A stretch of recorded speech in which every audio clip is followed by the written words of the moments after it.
उच्चतम न्यायालय ने सीबीआई निदेशक रंजीत सिन्हा से हलफनामा दायर कर कोयला ब्लॉक आवंटन की गुप्तता पर राय जाहिर करने को कहा। गौरतलब है कि आज एक अखबार में खबर छपी है कि कानून मंत्रालय और प्रधानमंत्री कार्यालय के अधिकारियों ने रिपोर्ट देखकर किया फेरबदल। भारतीय जनता पार्टी के नेता अरुण जेटली ने कोयला घोटाला मामले में सीबीआई द्वारा वास्तविक रिपोर्ट को सार्वजनिक किए जाने की मांग। कहा, रिपोर्ट रखी जाए उच्चतम न्यायालय के सामने। उन्होंने मामले की जांच के लिए एसआईटी के गठन की मांग की। कांग्रेस प्रवक्ता राशिद अल्वी ने स्पष्ट तौर पर कहा कि सीबीआई स्वतंत्र रूप से काम करती है। उन्होंने एजेंसी के ऊपर किसी भी तरह के दबाव के आरोपों को पूरी तरह किया खारिज। एनसीपी प्रमुख शरद पवार ने कहा कि वो अगला आम चुनाव नहीं लड़ेंगे। उन्होंने कहा कि यूपीए का सबसे बड़ा घटक दल होने के नाते कांग्रेस को अपने प्रधानमंत्री पद का उम्मीदवार घोषित करना चाहिए। जनता दल यूनाइटेड की राष्ट्रीय कार्यकारिणी की बैठक में शरद यादव को तीसरी बार दल का अध्यक्ष चुना गया।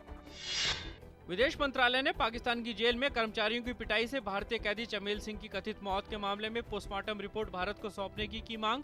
मामले में पाकिस्तान सरकार की तरफ से इस संबंध में नहीं दी गई अभी तक कोई आधिकारिक सूचना। कैबिनेट सचिव अजीत कुमार सेठ के नेतृत्व में एक उच्च स्तरीय टीम कश्मीर के दौरे पर। जम्मू कश्मीर में सुरक्षा और विकास योजनाओं की समीक्षा। टीम में प्रधानमंत्री के सलाहकार एस रामादोरे भी शामिल। जम्मू पहुंचने के बाद कैबिनेट सचिव ने मुख्यमंत्री उमर अब्दुल्ला और राज्यपाल एनएन वोहरा से की मुलाकात। महाराष्ट्र के गढ़चिरौली में सुरक्षा बलों और नक्सलियों के बीच हुई मुठभेड़ में 4 नक्सलियों और 2 अन्य लोगों सहित एक पुलिस जवान की मौत। एक सूचना के आधार पर सुरक्षा बलों ने धनोरा तालुका के सिंदेसुर जंगल के इलाके में की घेराबंदी। वित्त मंत्री पी चिदम्बरम ने इंश्योरेंस जागरूकता अभियान की शुरुआत करते हुए कहा कि देश में अब भी लोगों में जीवन बीमा के अलावा दूसरे और बीमा को लेकर नहीं है जागरूकता।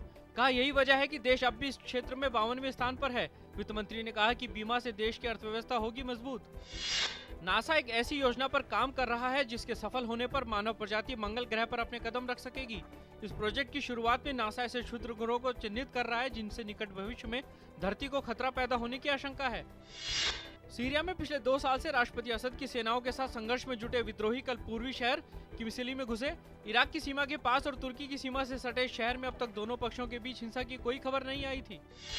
असम के काजीरंगा राष्ट्रीय पार्क में एक बार फिर से शिकारियों ने एक गैंडे को अपना शिकार बनाया।